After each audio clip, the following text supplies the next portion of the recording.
Okay, kids, let's go. There has been an awakening. We're going backwards. Have you felt it?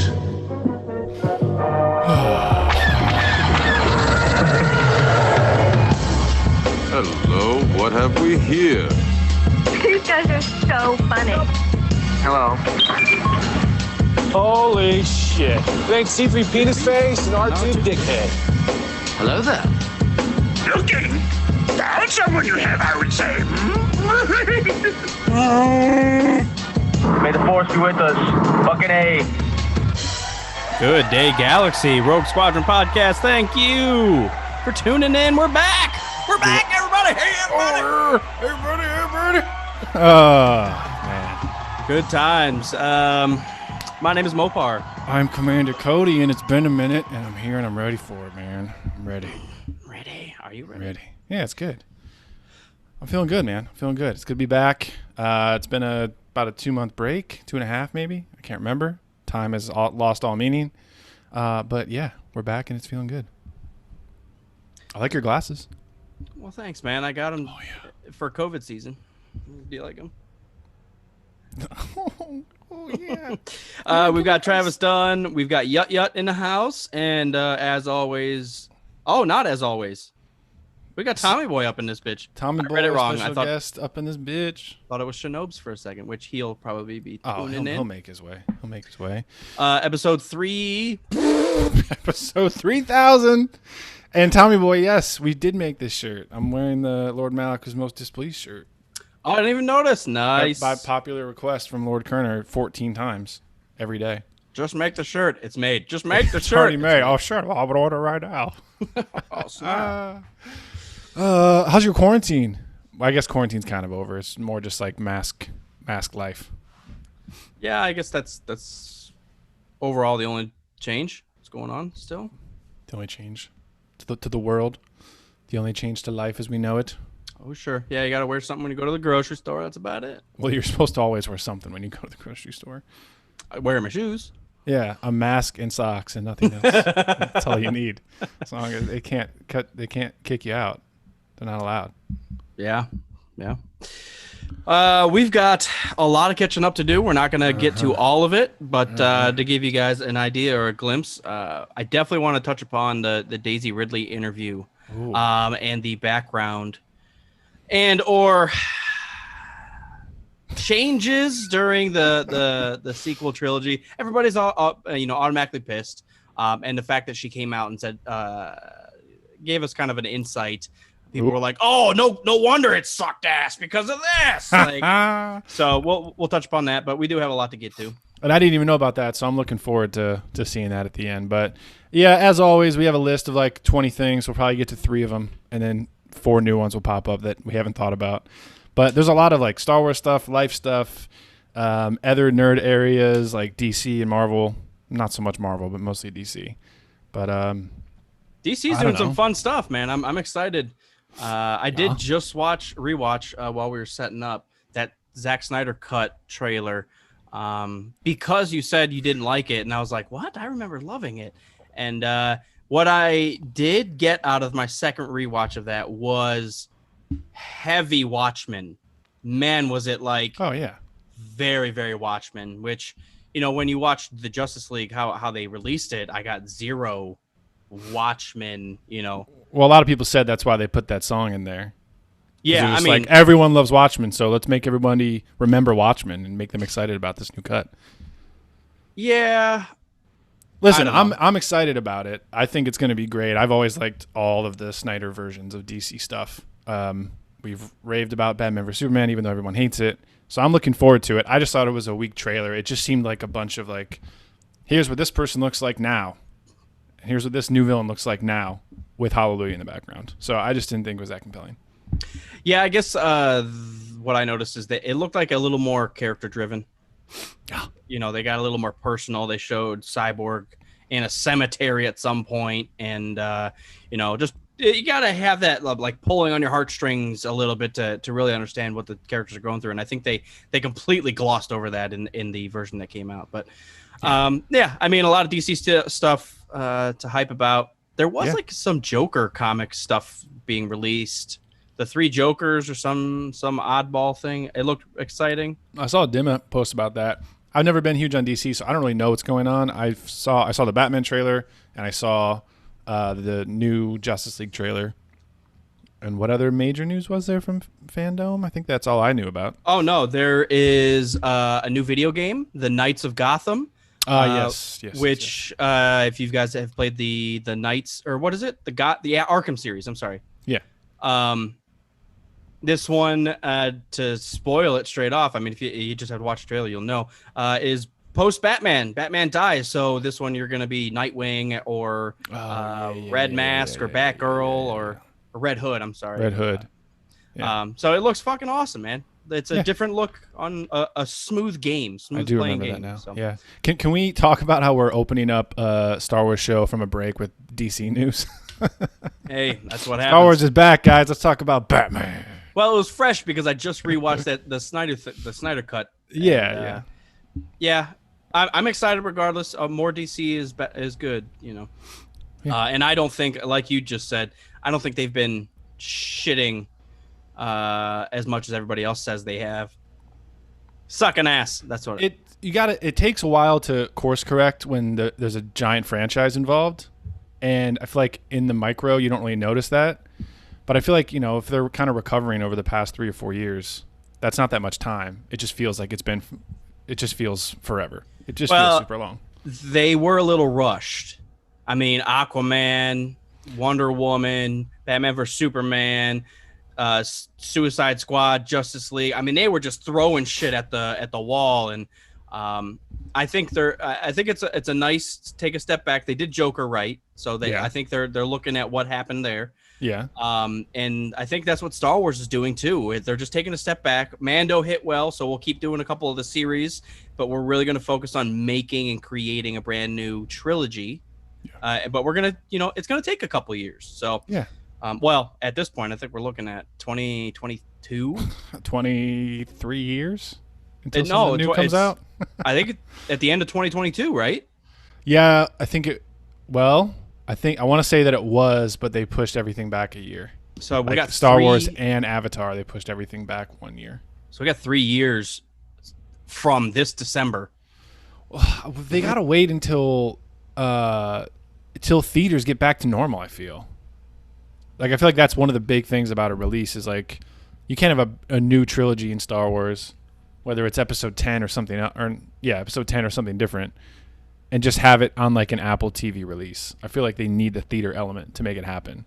So they have to wait until things kind of, become regular again next year. In the year after. Who knows? Yeah, it's a little heavy, like with the Mulan release on Disney Plus. Like you have to have the Disney Plus subscription and then pay another $20-$25 just to watch the fucking movie. You're like, I don't know about that. I don't know. It's iffy, right? Because you can usually, how much is a ticket usually if you go like evening? It's like $16, $18, right? Yeah, by the time you break it down, like if you go with someone, that's $30. Disney's assuming you're not watching it alone. A movie night is $50 for 2 tickets and popcorn and shit. It adds up. So I feel like they have to try to recoup that, even if we're watching it at home. I'm not blaming them. It's just it's jarring to see what I can. Yeah. I'm watching movies at home already for free. Well, with everything considered, Netflix and everything, I'm watching it under a subscription. Yeah. Now I gotta pay under your subscription. It's just like especially when something like The Irishman comes out on Netflix for free. Then how are you gonna pay $20 for exactly whatever else? I forgot about Mulan, to be honest with you. I care not. Yeah, I was on a flight last year and I started trying to watch Aladdin and I just couldn't get into it. I saw Beauty and the Beast when that came out a couple years ago. That was like fine. I just feel like I'm not as excited for those live actions and I never even bothered to see Lion King, to be honest with you. Yeah, I mean, I totally forgot about all those. You definitely have to be in the mood. You have to be in the mood for that. And like even if you're in a nostalgic or retro mood, Disney's a whole other mood. Like they're a Disney movie, yeah. There's Disney movie nostalgic, and then there's like Nickelodeon and '90s stuff nostalgic. Disney's a whole separate category because you could be watching 101 Dalmatians or something that came out in the 90s, and it's the same mood. 90s is a whole other aspect. So it's kind of a weird dynamic. But yeah, Mulan, I think I watched once in my life. It looked fun. It looked cool. Yeah. I'm not rushing to pay $25 to see it, so we'll see what the fuck happens. No, it doesn't have Council Han in it, though. The other small movie release that they squeaked through was Bill and Ted, the new one. Oh, I forgot about that. Fuck, I forgot about that. All right. I have not watched it yet, but I actually, if Tommy Boy wants to shout out and let us know if he liked it, because I think he watched it. Did you like it? Did you like it, Tommy Boy? But I was on the Xbox store and I Googled or I searched it up, and the trilogy of movies was still $45. I was like, what? I'm not paying that for just wait 3 months and it'll be free. Yeah. So I'm holding off. I get they're trying to make money. It's just it ain't coming out of my pocket. I keep going back and forth between I'll stop paying for Hulu for a couple months and then I get HBO Max, and then I finish watching a series or something, or South Park isn't back yet, so then I'll ditch that and I'll go back to Hulu. I feel like I just keep cycling around because there's different things on different platforms, and now there's so many, and then the NBC one's coming out, Peacock or whatever the hell.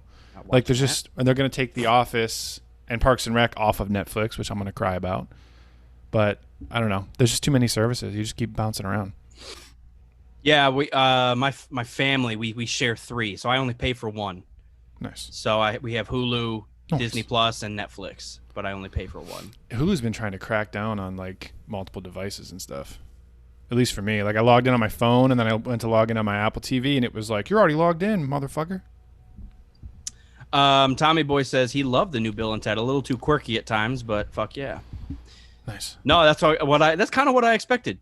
Quirky is perfect. It almost has to be over the top. It's Bill and Ted. Oh yeah. It can't just make it stupid and dumb, because that's what I expect, and laugh at yourself, because the old movies were also kind of trash, but that's why I like it. Well, the thing I'm worried about with that style though is because remember I tried to watch the new Jay and Silent Bob, and it was just too far in that direction. We know this is stupid and we're going to play off of it the entire time. It was cringe. So I was worried about that with Bill and Ted, if they were going to go that direction as well. So it's good to hear that you liked it. No, I mean, I guess the weird thing is I think the old Bill and Ted's hold up better than Jay and Silent Bob. Jay and Silent Bob are very surface level fart jokes. Yeah. Bill and Ted is just kind of a goofy movie. I don't know. I view them differently. Actually, what's funny is the first time I saw Bill and Ted, I actually got the second one at a Pizza Hut for buying a personal pan pizza. That's where I remember, because we were going camping, and we had my mom brought her laptop or something just in case we needed something to do as kids. And on the way there, we stopped at Pizza Hut, and I was like, a free DVD! I'm That's getting that. Awesome. Yeah. So I watched Bill and Ted 4 times while we were camping. Nothing better to do while camping than watching. I totally possessed my dad. That's awesome. Oh man. I'm gonna have to watch. It's been so long since I've seen any of those, so I'm gonna have to watch the first 2. And then see the new one in sequentials, just so I can remember what's going on. Oh, do I look 3D to you? Why? Because of my glasses? Yeah. Does this look 3D, 3-dimensional? Am I coming through your screen? Boom. So everybody who's only listening has no fucking clue what you're talking about. Oh yeah. Sorry, everybody. God damn, I'm turning into Joe Rogan. Sorry. Yeah, I got a 3D filter with my. He's got a on. Snapchat filter on his face on the stream. It's pretty active too. I can't That looks ridiculous. You're gonna give yourself a headache. That's all right. Snap your neck. Snap your finger. Snap your neck. Yeah. So what's going on in the world, man? I know. So Rogan moved to Austin, Texas. I've been following that. Got his new studio. Yeah. Got on Spotify. He's not exclusive yet until the end of the year, but he's now on Spotify. New studio in Austin. I gotta say, he's been drunk the past 4 episodes, and it's been kind of annoying. Oh, really? Actually drunk? Yeah, and he usually doesn't drink on the show. Like he'll have like one or two for cheers with somebody, but I gotta say the last 3 or 4 episodes have been good for the first like hour and a half, and then he just starts sliding, and he starts saying the same thing over and over again. He's like, Duncan Trussell, you had to be the first, man. You had to be the first one on Spotify. And then 10 minutes later, he says it again and again. Yeah. But I know that's a big deal. So maybe he's going full Rogue Squadron podcast. He is. He's listened like, to I heard some these old episodes. I heard these guys were like 2014, man. They're hilarious. Yeah. I'm copying them. What do they do? Oh, just get hammered. Okay. Except he's having tequila and not whatever we were drinking. Keystones or something. Keystone or Genesee or whatever. Jesus, my body hurts already just thinking about it. What did we not talk about before the break? What was I in the middle of? What were you in the middle of? Star Wars wise or video game wise or book wise? Did I talk about Lord of the Rings?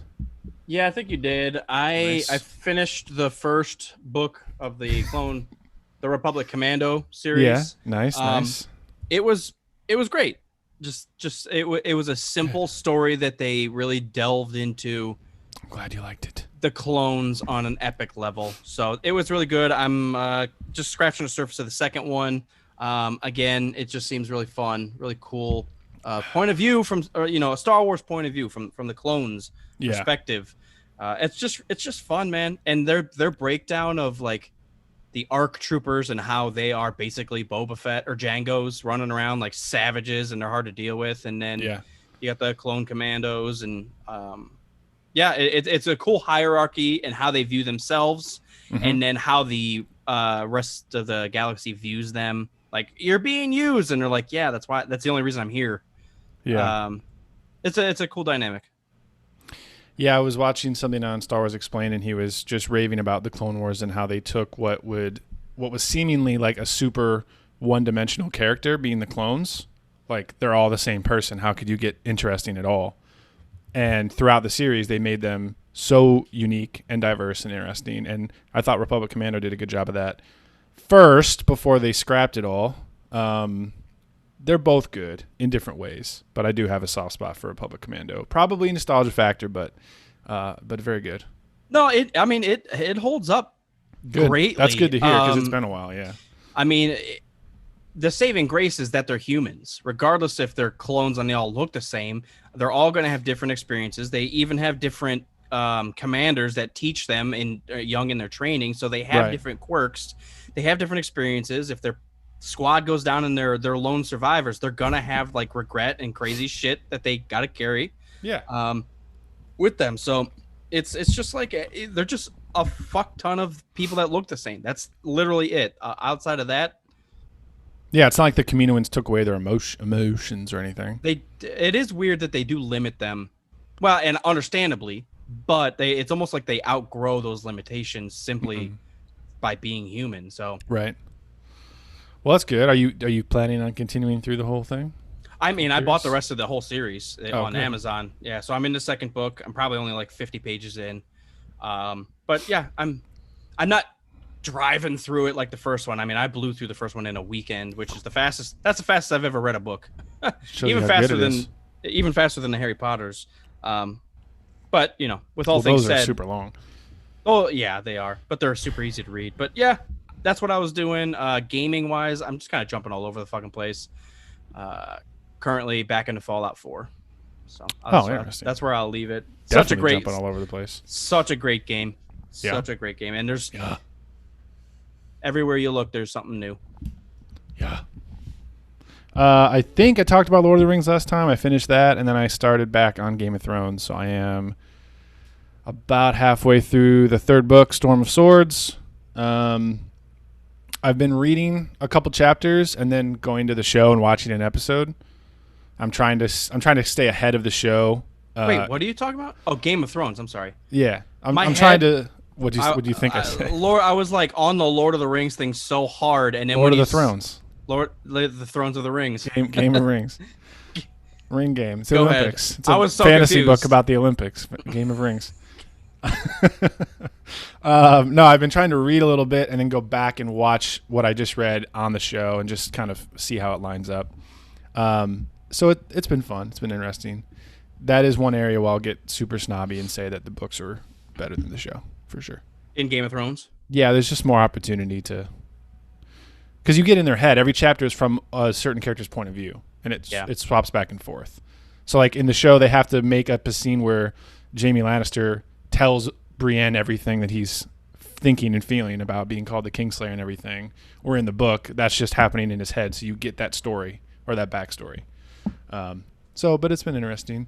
I never, last time I went through them, I never read Dance with Dragons, which is number 5. So I'm excited to get to that one.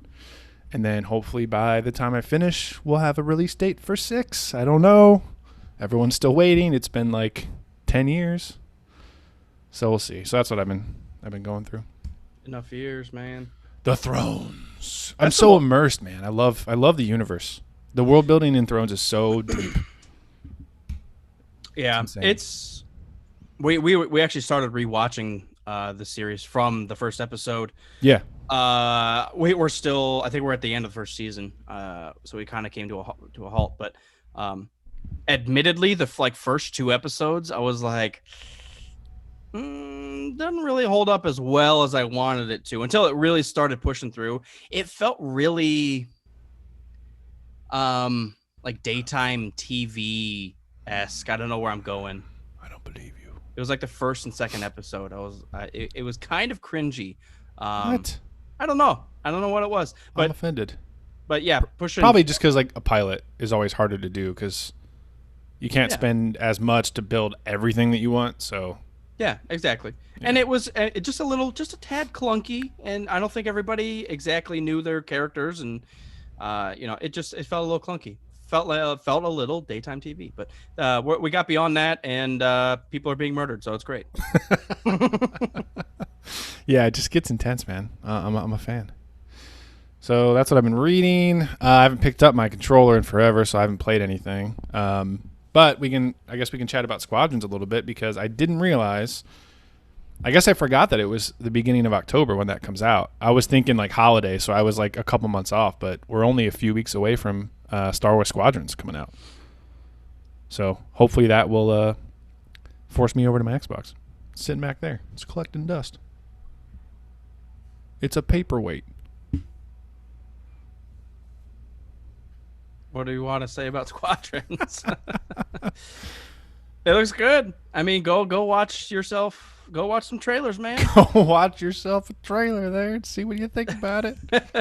I mean, have you seen some gameplay? Because we broke the show before the gameplay had actually come out, so I watched a little bit of that. Oh, so our concerns were that they were going to limit the customization, and they did the complete opposite. From what I understand, there are 50 levels of customization.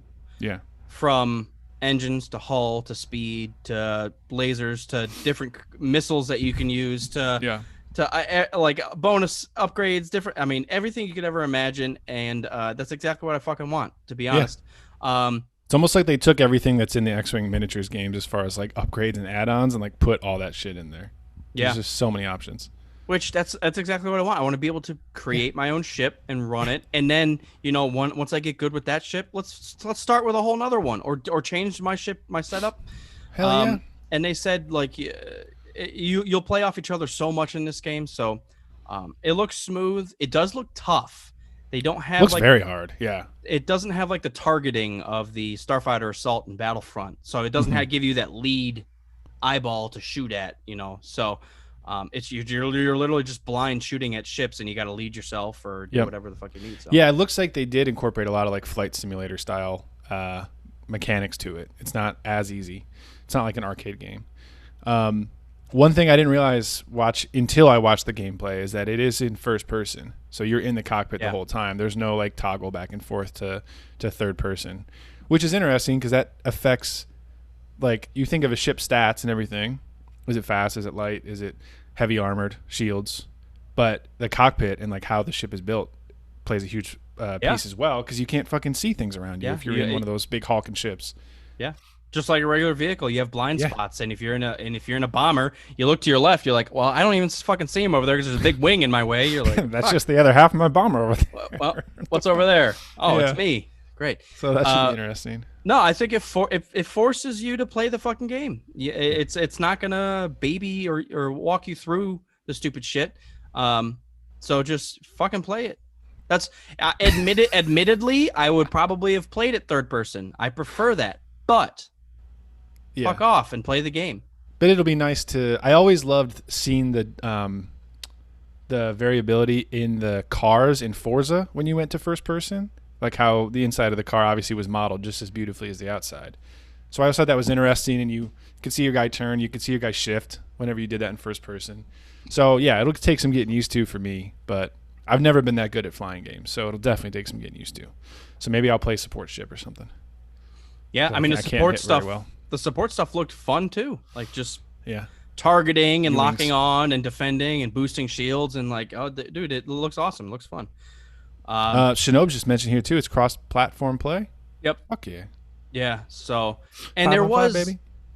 So I think some of the gameplays were 5-on-5. There was like a galactic assault-esque that you blow up the big ships to get to the bigger ships, and then you get to the capital class ship, and you pick it apart depending on the systems that you want to attack. So no, it looks really fun. And I even saw some gameplay where the flying, like the dude came to a complete stop in space. Yeah, I was like, wait a second, I've never seen that. I didn't know you could do that. So either there's a brake that you can fully come to a stop, or there's a throttle that you have to use to go forward. Yeah. And I was just like wrapping my mind around that. It's like either way, it's kind of cool because they were mentioning like using an e-brake just like Poe did. Yeah. That you can use that. Yeah. You can use that in the game too. I mean, it makes sense. You're in space. If you stop thrusting, you don't go anywhere. So yeah, it makes sense. Well, there's nothing in all the other Starfighter games. It was just you're just going. You don't have any control over that. You can boost, but you're always just moving, at least at a steady pace. Yeah, exactly. I think it's gonna be a tough game. I think people are gonna get pissed up front because it's not gonna be easy. So, oh yeah, I'm pretty excited about that. Fuck yeah, man! It's gonna be awesome, man. That's what I think of it. Otherwise on the gaming stuff, those Tony Hawk remasters, I forgot that was happening as well. And I'm very tempted to pick that up if it's out yet. Is it out yet? Yeah, people have been playing it. I've heard nothing but good things. That they did a very good job on it. Nostalgia, man. They get you.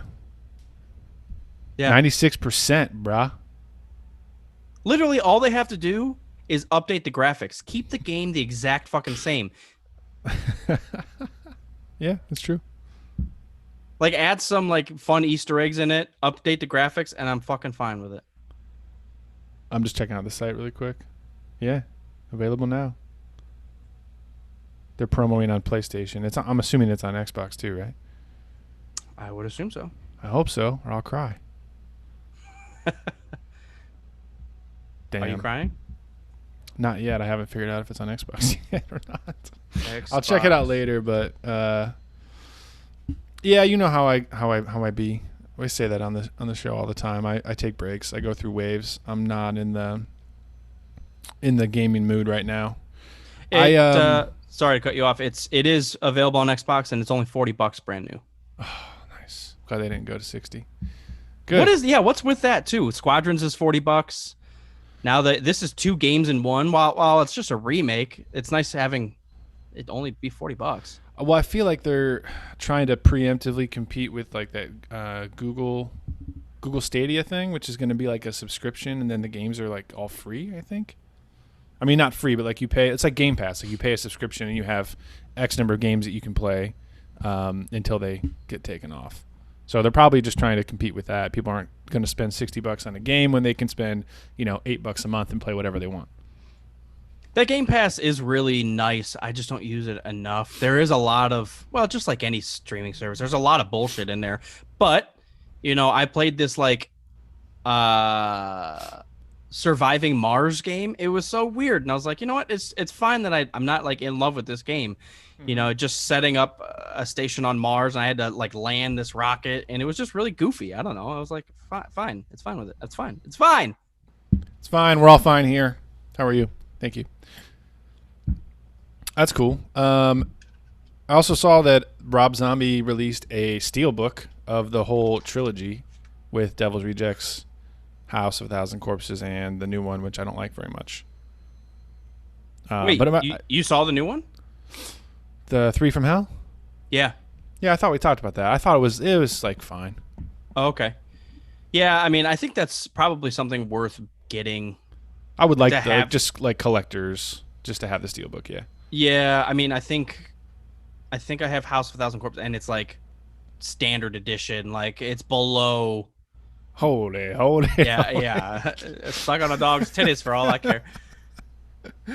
So yeah, I saw that on his Instagram. So that might be worth picking up. It's at Target. So, I was just at Target. You know, it's another good one that he did was Lords of Salem, and I know like years ago I mentioned that. Kind of a slower movie, a little weirder. Yeah. Not so much in your face, but I enjoyed it. So if you can grab that or watch that for under $10, I'd recommend it.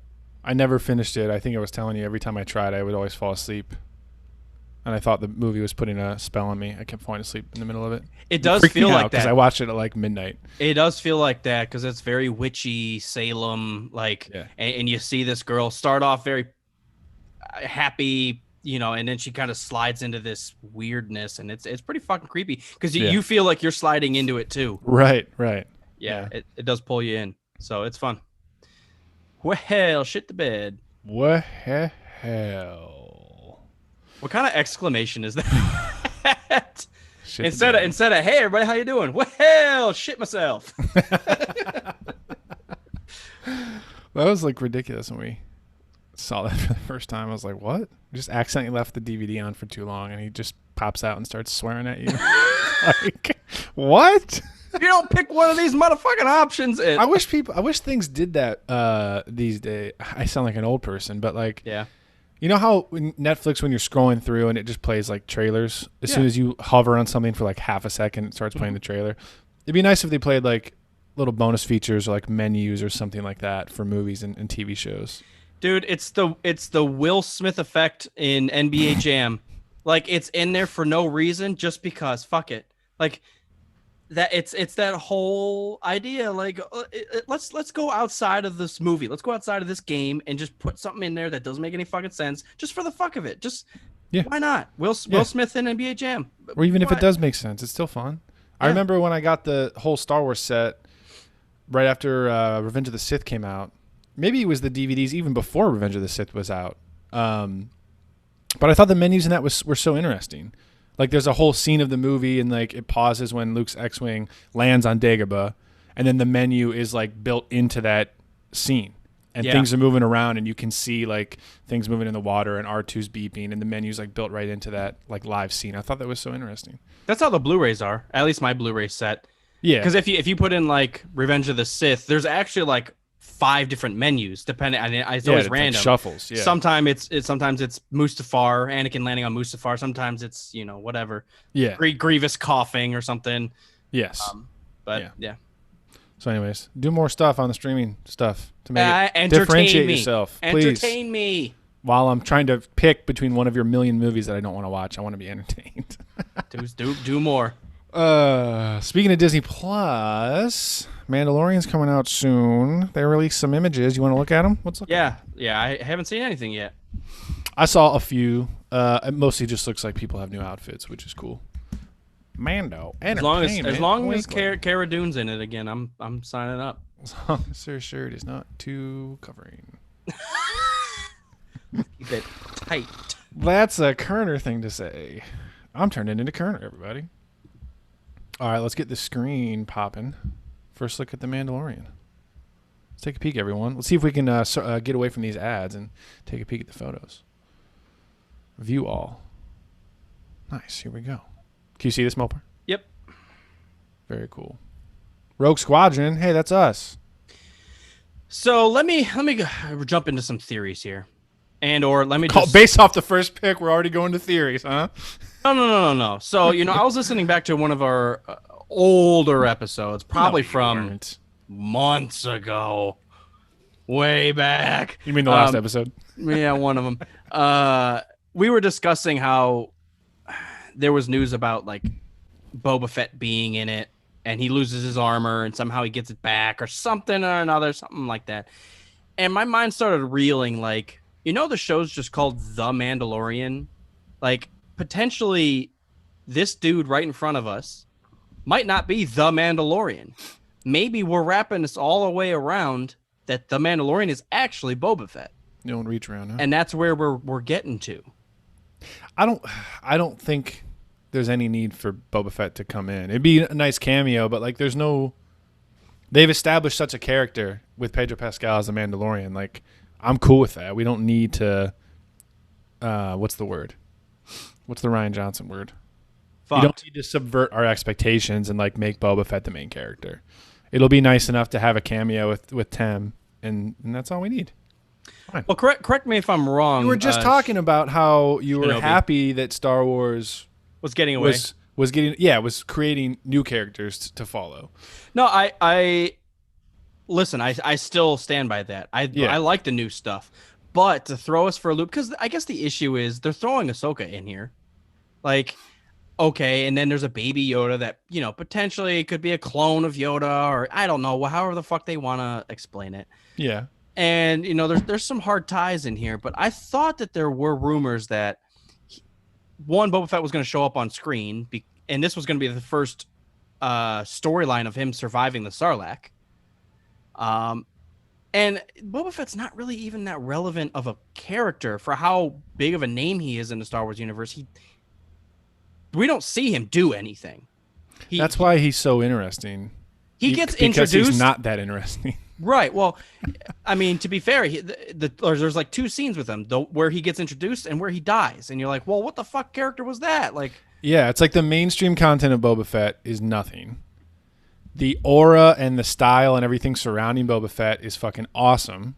All of his interesting stuff is in side things like comics and cartoons or whatever. But everyone's just so intrigued by him because all you have to do is look. You can never see the show. Look at the Mandalorian in this image and be like, fuck, that thing is awesome. I don't know what that is, if it's a human or not with armor. That's fucking sweet. So, I don't know. It just has mystique about it. So, redeeming Boba Fett a little bit by putting him in here and having him do something fucking cool, I'm all for. Well, and it could be literally a redemption of Boba Fett himself because he was helping out the Empire at one time, and they're not hard tied. I mean, maybe they would do that, wouldn't they?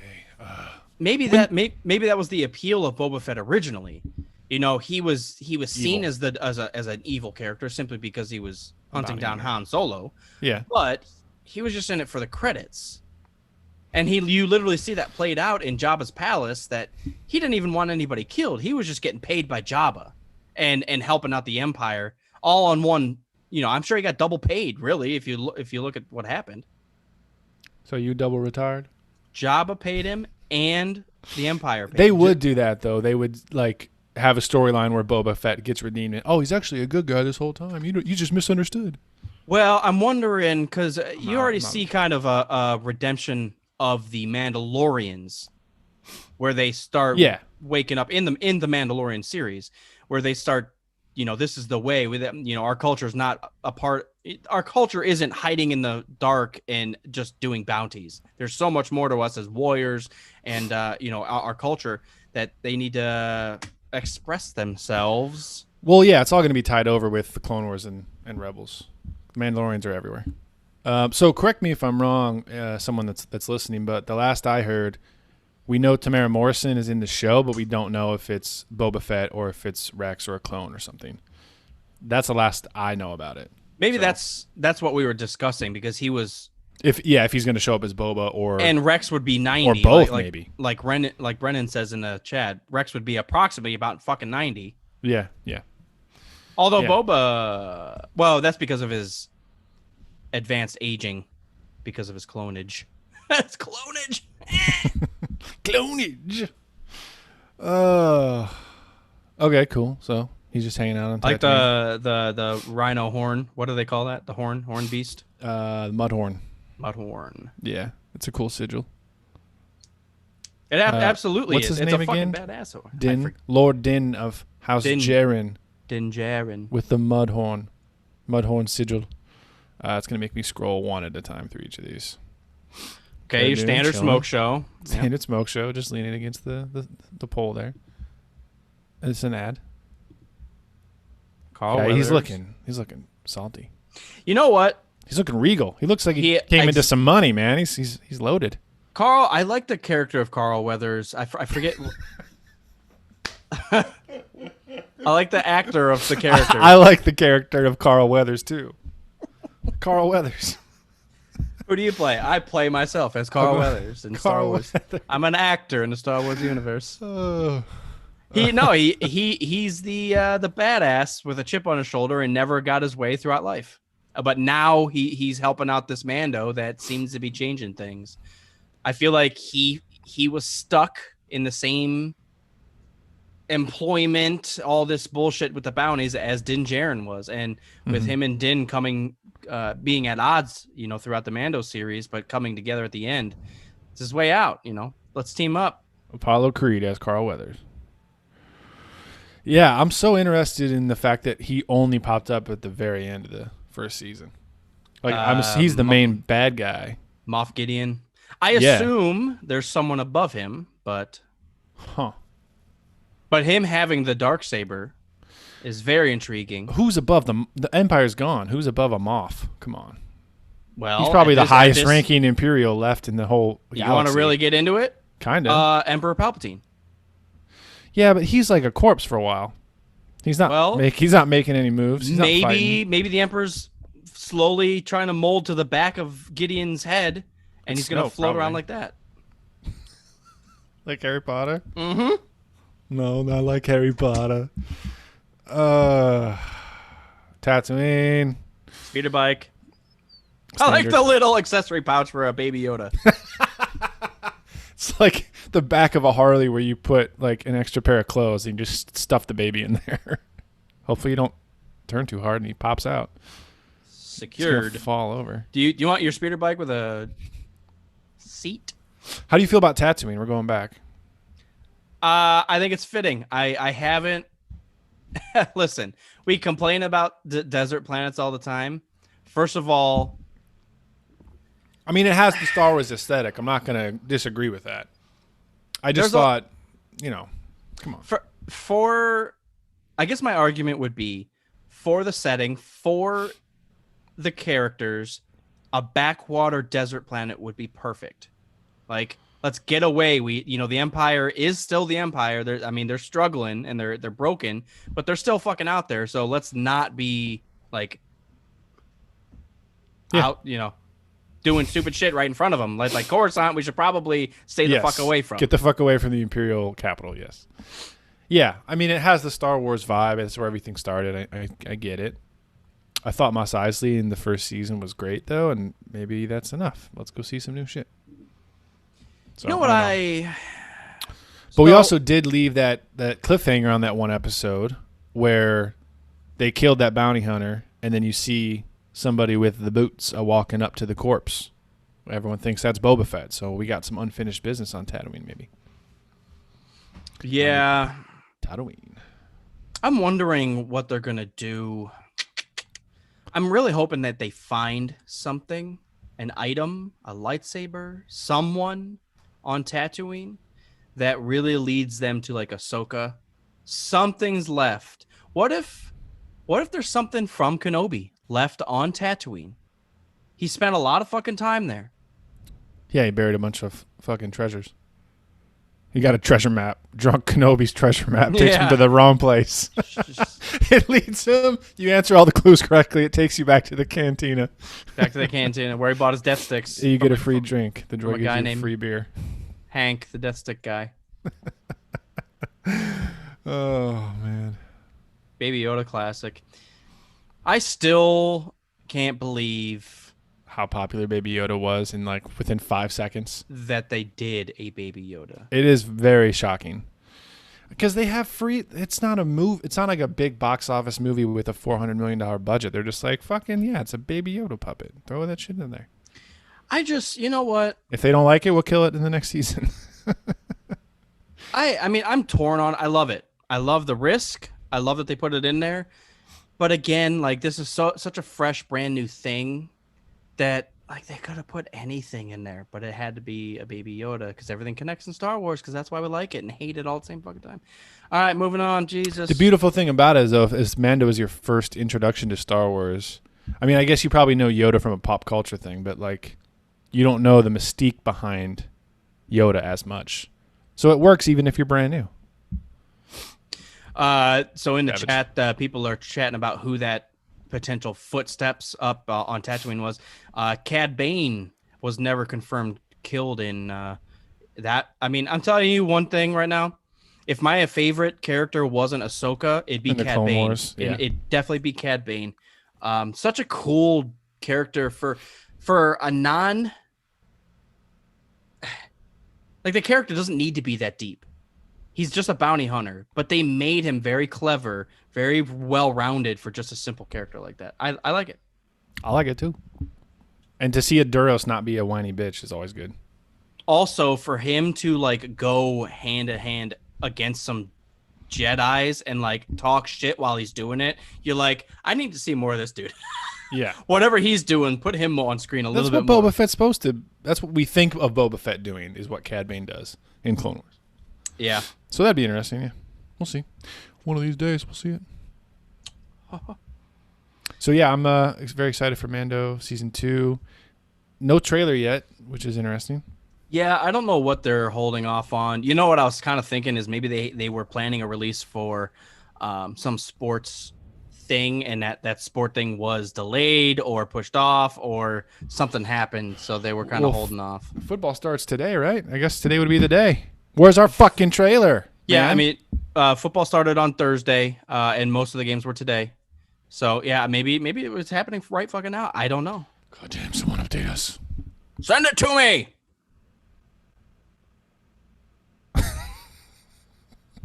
That has happened multiple times where trailers debut while we're on the show, so and we just get to watch it live for the first time. We have great trailers. Let's get a live reaction on the show. Kill two birds with one stone. Get two stoned birds. I was get two stoned birds at the same time. I was just looking up some other Star Wars news, preparing for the comeback. There's some new books. There's some new comics. Nothing major. I picked up the rest of the Kylo Ren. God damn, these fucking backgrounds. Can you see this? There we go. The Rise of Kylo Ren. Just the full thing with the first 6 or 8 or 10 issues. I don't know. So I'm going to finish that up because I only read the first few.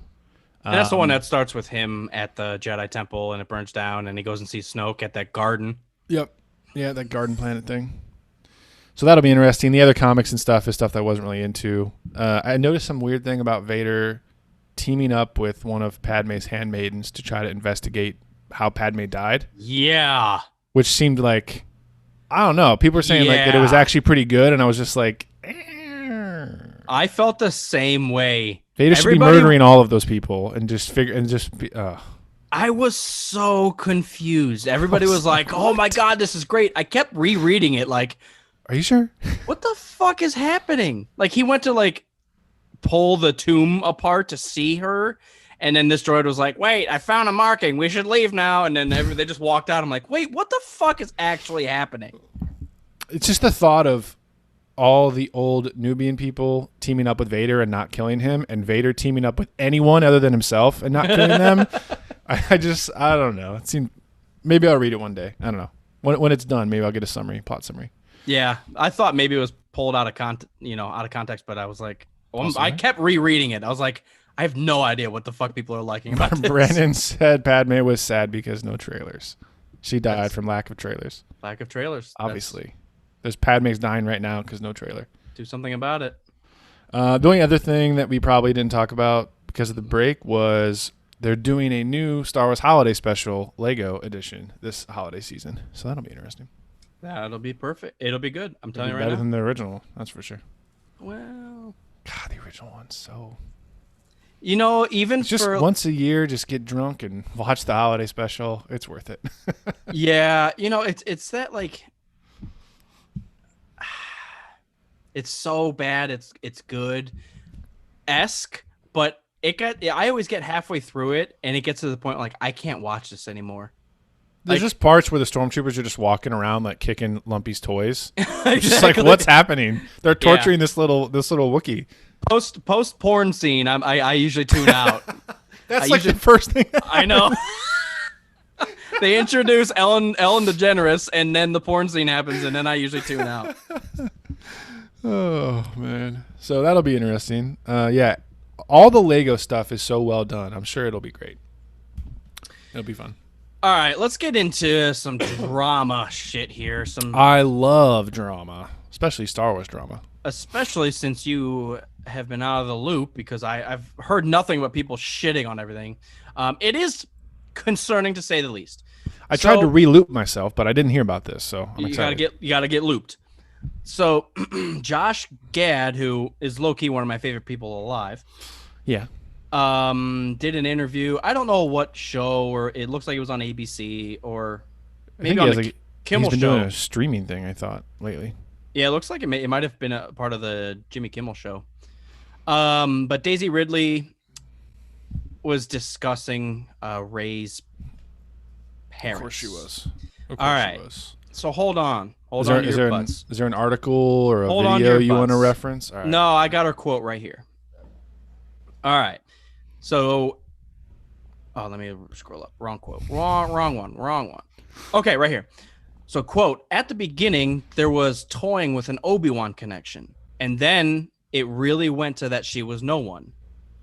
When it came to episode 9, JJ pitched me the film and was like, so yeah, Palpatine's granddaddy.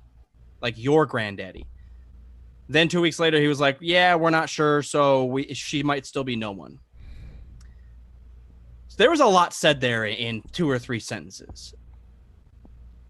So if you're writing 7, 8, and 9, so okay, on the surface, everyone's like, oh my God, they kept changing their minds. It's shitty. You know, it's all over the place. Like even from an actor's point of view, Rey is supposed to be playing this person knowing one thing, that she is possibly a Kenobi. And then you go to the next movie and no, she's no one. And then you get to the next fucking movie and now she's someone else completely. And it's like, it's just concerning that they didn't have a path for her. Yeah. Now, I guess my only rebuttal would be that like large things were changed in the original trilogy. That's what Brendan just said. Yeah. Yeah. Vader was Luke's dad. Oh, by the way, episode 6, Leia is your sister. Right. So I don't think that was written from day one, especially the Vader being dad. I don't think that was written day one. I think that was a change right at the last second. But this is modern story writing. Yeah. And you're writing a trilogy all at once for one reason. So it fucking flows and you have a direction from day one. Well, they didn't really write it all at once, though. That's the problem. Well, obviously they had an idea, but they kept flip-flopping. And I don't know, maybe was kind of a large thing that Rian Johnson did kind of change. And then that's what it sounds like. JJ had to go back in and kind of refix it, but also changed his mind in refixing it. A lot of people view it as there wasn't really a plan, and then Ryan kind of set things on a trajectory only to have JJ come back into the picture and just rewrite everything. Which is a problem. There's a lot of Star Wars fans that consume every single piece of content, and they know what canon is. And there's comics, and there's scenes in video games, and, well, not video games so much anymore, books, what have you, that establish backstory for characters like Poe and Rose. And then when you get into episode 9, JJ has come back into the mix, and like he can't follow every single thread from every single little book and young adult book and comic, so he just does his own thing, and now all that stuff is just thrown away and it doesn't really count. So yeah, I mean, that's people's issue with it. The problem that I have, I think, I mean, I get that they do things, they roll with the punches, as Shinobi says. It wasn't all planned out. I get that. The problem that I have is that Daisy Ridley lied and kind of stuck to that the whole time, assuming because Disney didn't let her say anything, which I guess makes sense. But she was saying in press and all this that, oh, you know, we've known the whole time, like nothing's changed, nothing's different. It's been this way. I've known this. Like it hasn't been anything shocking or changed. and then here we go. Obviously, that's all a fucking lie. Yeah, I mean, Shinobi's making the same points that I had, but it's like Vader wasn't always meant to be the chosen one. Luke and Leia weren't always meant to be related. A lot of famous lines weren't written until filming. Like I get the creative, I get the process, especially back in the 70s and early 80s. Oh yeah, But and especially with something like Star Wars in the 70s and 80s. But like it's 2020 right now, and stuff like Marvel has been doing crazy things, and I'm sure small things have changed under Marvel's control too. But like, there's certain threads that don't. Yeah, exactly. And the fact that you're gonna, I mean, who's the main character of the sequel trilogy? Rey. And you're gonna say every episode it changed? Like, Daisy Ridley has to act a certain way, and she's told one thing in episode 7, then she's told another thing in episode 8. Now she's scrap all that. Now you gotta pretend. Now you gotta pretend like you've had a broken past because your last name is Palpatine now. Right. Well, what the fuck? Like, right. Now you want to go kill this guy. I would have been pissed if I was Daisy. I mean, I would have been pissed if I was her supporting cast. Right. You're supposed to like.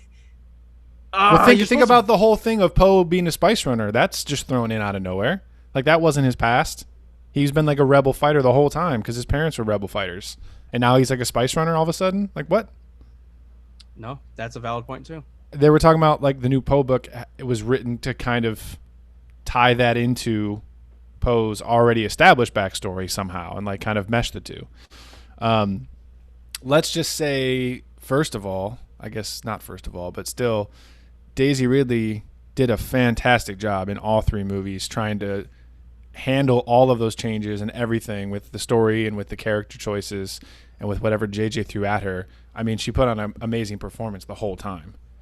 So props to her. I mean, I can't imagine like coming into set or coming in to see the script and everything for the new movie that's supposed to tie everything up, and they're just like, oh yeah, we changed all that stuff. That must be so frustrating. So all the stuff about the original trilogy being changed and written on the fly, like, I totally get that. It's lucky that it worked. I'm just going to say that. That's true. That's very true. It explains things. It explains the process, I guess. It doesn't necessarily make it good or the right choice. Like, I feel like they could have done things differently, but it does at least explain away. It gives you an excuse. You know, I think the difference is the original trilogy was George's. He was the one making the changes. Kind of. You know what I'm saying? There was still one storyline in his head, and he was tweaking it along the way, but we're getting, to the end. This one, it did feel like there was 10 hands in there, small changes, different directors. And I know the original trilogy had different directors, but George was still there saying, no, fuck off, do it this way. Kind of. I would wager, and I'm not an expert on the filmmaking process of the old 3, but I would wager that a lot of the stuff that people really, really fucking love from 5 is because of the writer and the director. Yeah. I would bet it's from Kirshner, and it's from what the fuck's his name? Lawrence Kasdan. I would put my money on that. And George is the puppet master behind the scenes, but when they get to set, I feel like a lot of that really falls back to what the director decides. But wasn't Kirshner involved in writing the sequels? Kasdan was. In 7, and I think just 7. I think. Oh, really? I thought he was a part of it the whole time. Also, have you heard randomly? I heard that George was being pulled back in. I heard a rumor about that too. That Kathleen is moving to a different company, and they're bringing George back. Well, I knew that could totally be rumor. I knew Kathleen was moving on some way, somehow. It's unfortunate. I don't know how much control she actually had or how much pushback she actually gave, but the way everything ended up, a lot of people are upset with Star Wars, and her name's all over it. So, yeah, but a lot of people were pissed about how the trilogy ended in '83. They were pissed at 6. Half the movie is Ewoks. I mean, people were pissed about things. Yeah, I'm not saying it's her fault. I'm saying she was the one in charge when all this happened. Yeah. So they look to you because you allowed it to happen. Not that you chose all the direction or the writing or any of it. It still happened under your watch, and regardless, some people are upset. a lot of people supposedly. So, but yeah, I guess when this came out, people, of course, all the haters were like, "Oh, of course, see more evidence that it's shit and it supports my theory of everything sucks ass," which it kind of does. It's a glaring. I'm looking at a screenshot of her smiling, so that big Daisy Ridley smile, but I'm like, I wonder if she really knew what she was doing when she was saying this and how much it actually means. Yeah, because that's the problem is like the actors don't realize how rabid Star Wars fans are. I guess sometimes they do, like when they get attacked, like Daisy Ridley and Kelly Marie Tran like left social media because Star Wars fans are such dickheads. But a lot of times, like, they're saying something in the moment during an interview, they don't realize it's going to have like repercussions through the entire fandom. Which they shouldn't have to. I mean, they're paid to act, and then they can leave it behind. Harrison Ford was always really good at that. They're no longer an employer. I blame us. I blame us. You know what? I still watch. Specifically, we are responsible for the entire. everything. No. I voted differently. I know. I'm just kidding. I know. Star Wars fans, like, we're all passionate. We all suck at the same time. Super annoying. Yeah. I try not to, but I mean, you fall into it every once in a while. How many times have I said on this podcast that Republic Commando was awesome and Clone Wars is stupid? So many times. It's not really true. I just like the Republic Commando a lot better because I was, 17 when I read those. Shinobes is talking about a GQ interview with John Boyega. I unfortunately I didn't watch it or like read anything about it. So I'm sorry, there's not much I can say. I know it was a pretty heavy interview that he felt spited one way or another. We can pull it up. John Boyega, GQ. Yeah, let's talk shit about Star Wars. So, and I from what I heard passing by, on the internet it was racially charged. So he, of course, felt slighted. So I don't know.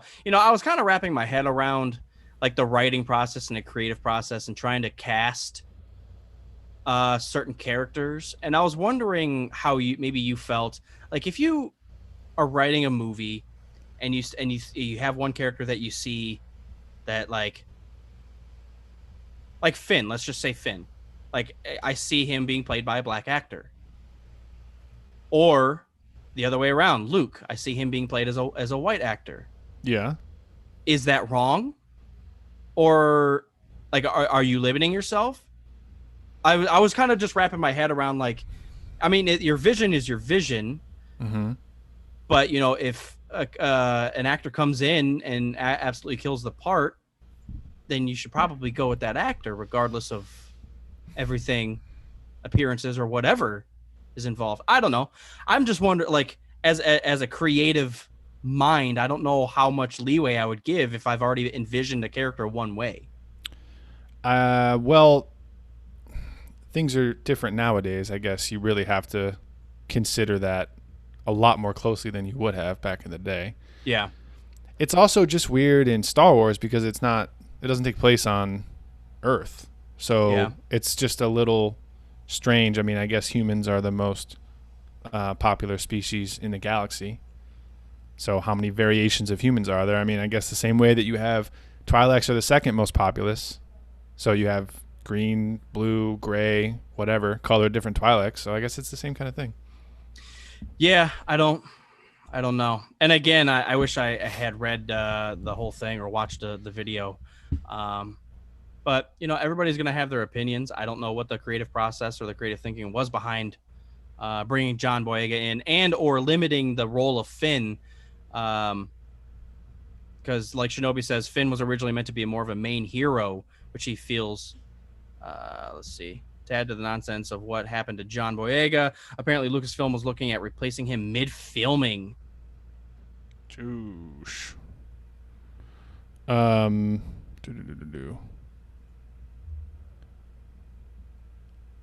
Wait, wow. I don't understand. Yeah, there must be more to it than what I know. Yeah, I to get rid of someone mid-filming, that's pretty ridiculous, especially in the first fucking film. That's a lot, yeah.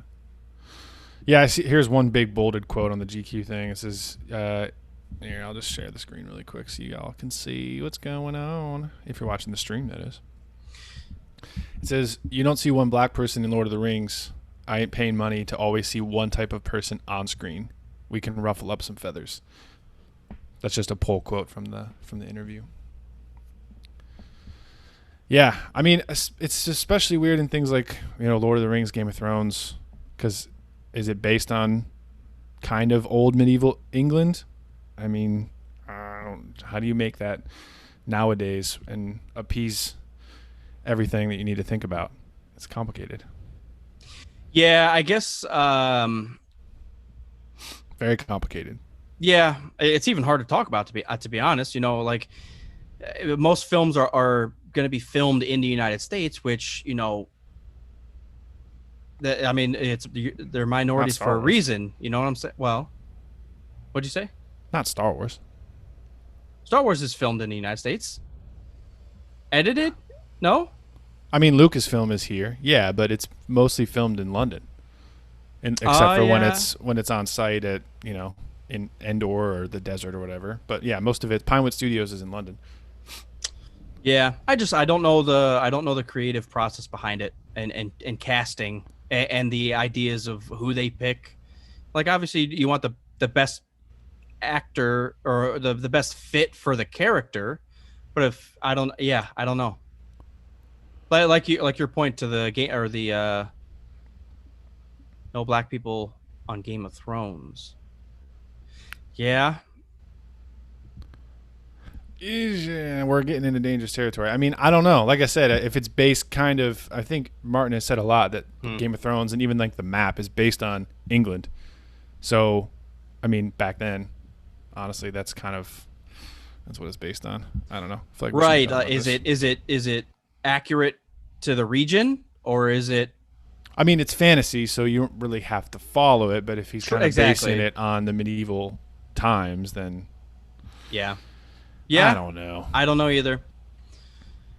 Yeah, questions should be asked. I mean, I like that he's at least speaking up. The same thing with Daisy Ridley. At least she's speaking her mind and giving us a peek under the tent of what was actually happening. And it seems like there was more turmoil around this trilogy, and it's not like Star Wars wasn't wrapped around in turmoil. There was Leia and Han were banging behind the scenes, and Jesus, like there was always drama behind everything, and Star Wars has always been on the brink of kind of breaking down barriers and pushing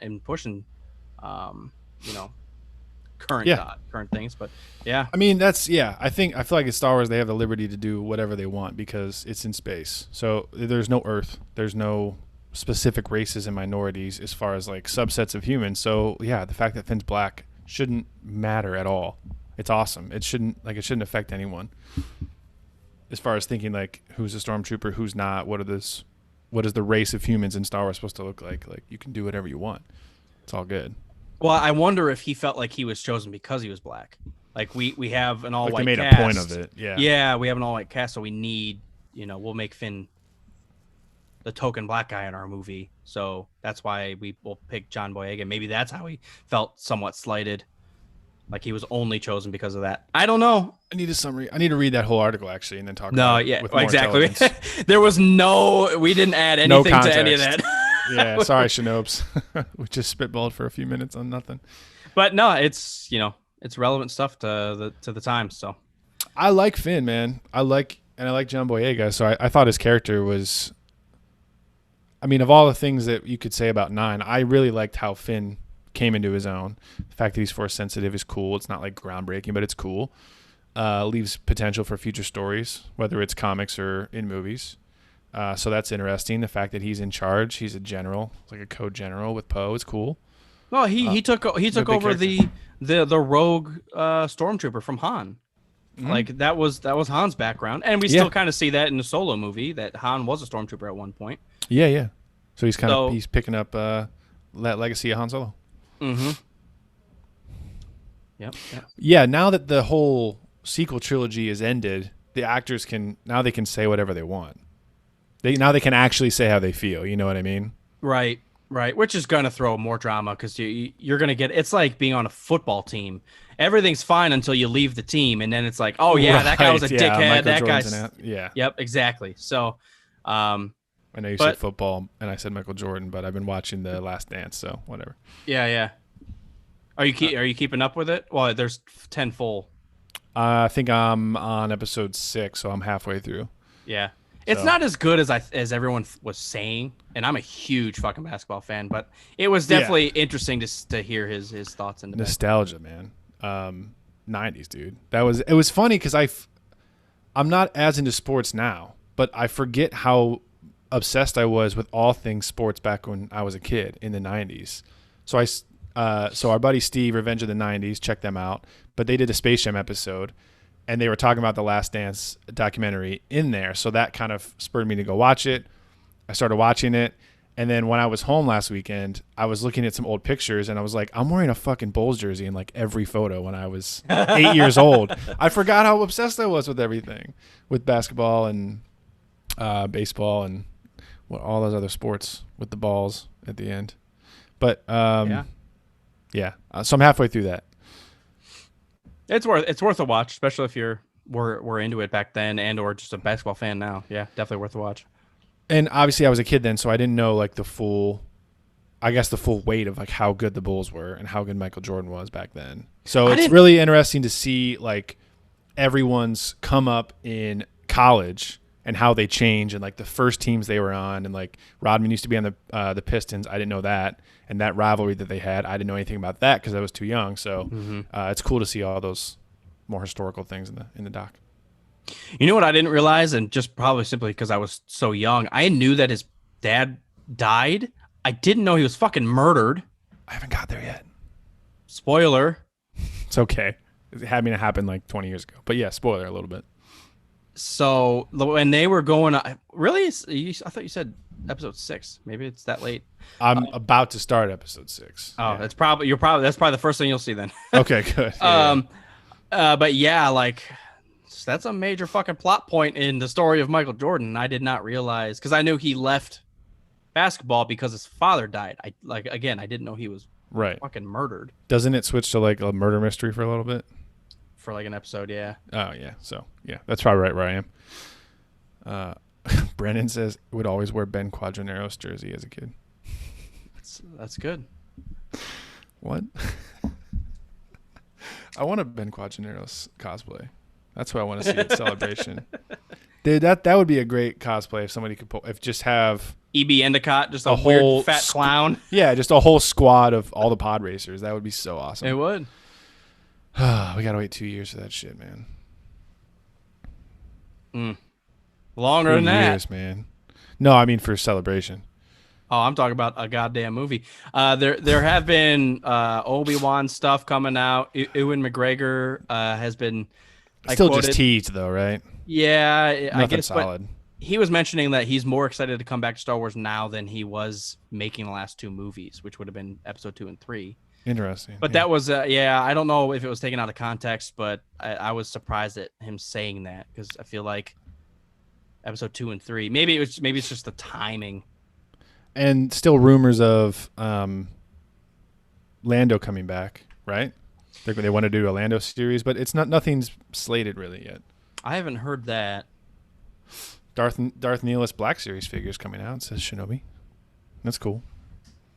Did you get those Revan and Malik Pops, the Funko Pops? No.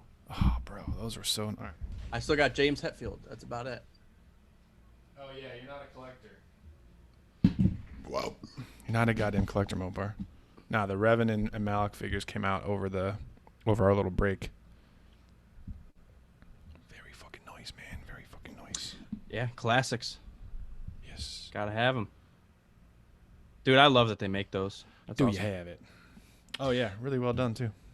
Brendan said there's a rumor going around that Hayden will be in the Kenobi in a flashback. Well, let me tell you something. I'm sure they would do that, just like a little tease for all the prequel fans, yeah. And that's 100% okay with me. Whatever. Fan service cameo. Fan service, that's what I was. Yeah. Yeah, absolutely. Fine. Throw it in there. Bring it. Fucking bring it. Yeah. You know, I can't believe Ray said that. I can't believe Daisy Ridley said that. I know. I keep thinking about that. It is pretty heavy. I'm wondering what's his name, Poe, if he Oscar has any Isaac. insight, because he was supposed to be killed off in the first movie, and then they dragged him all the way through, and he became a pivotal character. And you're like, so you're switching her family, you're extending him, like what was actually written at the beginning? There's going to be a beginning and an end. Wait, there is the plan. There's going to be 3 movies. They come out on these days. Yeah, that's all they thought of. Yeah, I am just kind of wondering, like, what was like the first sit down brainstorm? Like, what are we putting to paper?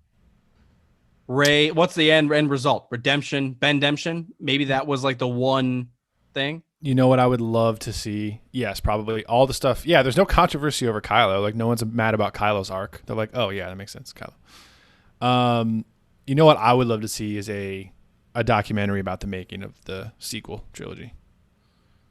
That's going to end up like the Metallica documentary. It's just going to be mayhem, and everybody's going to be like, that should not have been sent out to anybody. Wait, which one? Some kind of monster? Yeah. Yeah. Oh, it's 6 hours long. They're just crying the whole time. Yeah, they cuss at each other every other word because they're all... Couple shots of James in his cars, and then they're just crying. Throwing drumsticks at each other. That's basically it. I mean, it's ballsy. Yeah, I think it would make good television. Well, because they do that with... I mean, there's like a featurette or whatever you call it with each Blu-ray for each movie. Yeah. But it would be nice to see one of the whole process for all 3 movies, some way to edit those together. I would love to see, JJ and Ryan going over ideas together. I don't know, man. I don't know. It just, I wish they would just have the balls to say, like, then again, they can't. That would tank things if Daisy Ridley in between movies was like, yeah, we have no idea what we're doing. She can't say that. You can't come out and say that. Well, you know what? It's like finger pointing. It doesn't really help. What happened, and someone allowed it to happen. I think that's why Kathleen's got to move on. I'm not blaming her, but she allowed it to happen. She's probably ready to move on. I mean, she's been with Lucasfilm since the prequels. She's probably like, all right, we need something new. Yeah, I just, we're 100% going to get something new. We're having a new lead of Star Wars or Lucasfilm. We're going to have entire trilogies and or movies, standalone movies written separately. Yep. And the High Republic. High Republic's coming out. So, I mean, is Ryan Johnson still doing a standalone trilogy? Or was that pulled off too? No, it has not been canceled because the Game of Thrones guys are the ones that stepped down from doing theirs. They were supposed to do a trilogy, and they were just like, we're too busy. We're going to go ruin another Game of Thrones series. Oh, snap. Sorry, I'm just kidding. You still feel that way about season 7 and 8 Game of Thrones? I stick by what I said after it came out. I think the choices that they made were fine, but they didn't earn it. If all they had to do is make season 7 and 8, 10 episodes each, and really put the time in to make me want Bran to be king and like make Daenerys actually go crazy like her dad. They just didn't earn it. That's the only thing I have to say about it. No, I mean that's the most straightforward, no bullshit opinion that I've heard, and I completely agree. Yeah. Like everything was working with 10 episodes or more. And then you just start cutting shit out and spending a ton more money. It's like, why? Yeah. And I don't know why. I mean, obviously people will say, oh, they lost track as soon as they left whatever Martin had already written in the books. Yeah. Which is something to consider because that does line up. But I honestly think they just cut the episodes down, and I don't know why they did that. Just give it the full length. I mean, think about the time that they take to establish things in the first season. Yeah. Think about how long they meant, like there's throwaway lines. Like they say that they've been writing for a month to get from King's Landing to Winterfell. Like that's how far away that fucking thing is. Mm-hmm. And all of a sudden you're cutting from Dany is in Dragonstone and then she's at Winterfell and then she's at King's Landing and then she's back. Oh, she was like from scene to scene. She's like apparating all over the fucking continent. Oh yeah, she was like at the Iron Islands, and then she was north of the Wall. The next scene, you're like, right. What the fuck just happened? That's like a 3-year 3-year stroll. What are you talking about? I mean, I know there's fast travel when you have dragons, but still, right? like, Yeah. what is happening? She's quick saving and just jumping from place to place.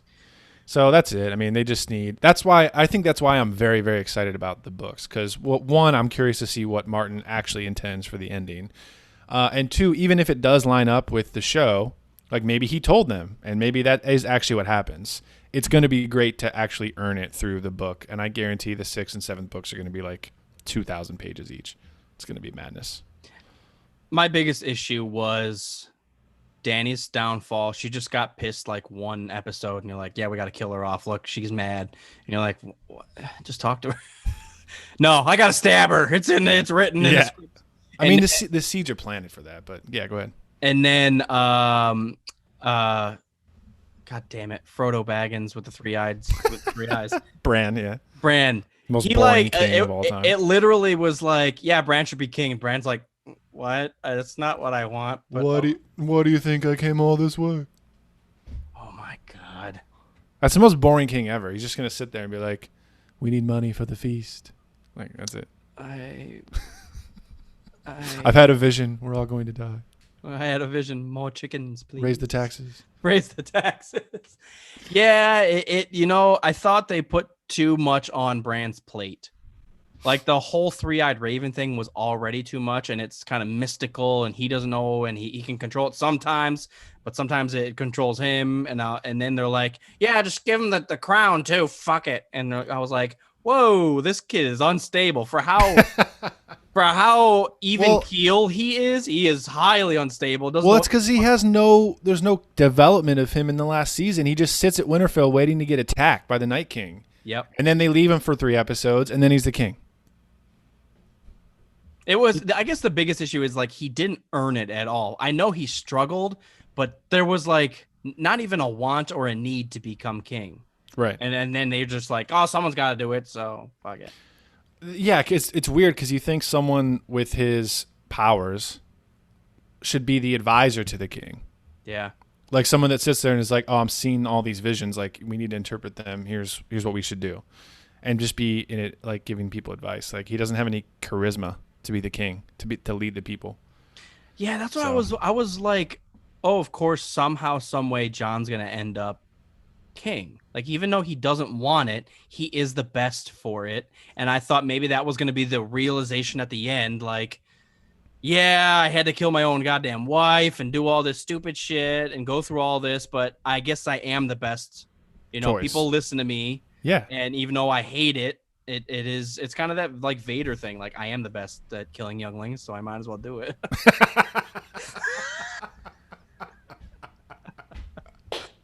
I don't want to kill these younglings, but I'm really good at it. I'm really good at it. I mean, at least top 3 in the galaxy, so might as well take over. Yeah, I don't know. I'm seeing different seeds being planted in the book as well, because the whole thing is there's the struggle of the kings and for Westeros itself, but then you also have the White Walkers and the Night King. So you could say that Jon Snow is how do I put this? Jon Snow is foretold to be the chosen one in order to stave off the Night King and the White Walkers. But that doesn't have anything to do with who actually rules the realm. So I guess you could make it work in that sense. But I guess if that's the case, then that tells me that then Dany should still be the one that's meant to rule Westeros. And Jon Snow is the one that's there to kill the White Walkers. And then, yeah, they just, fuck.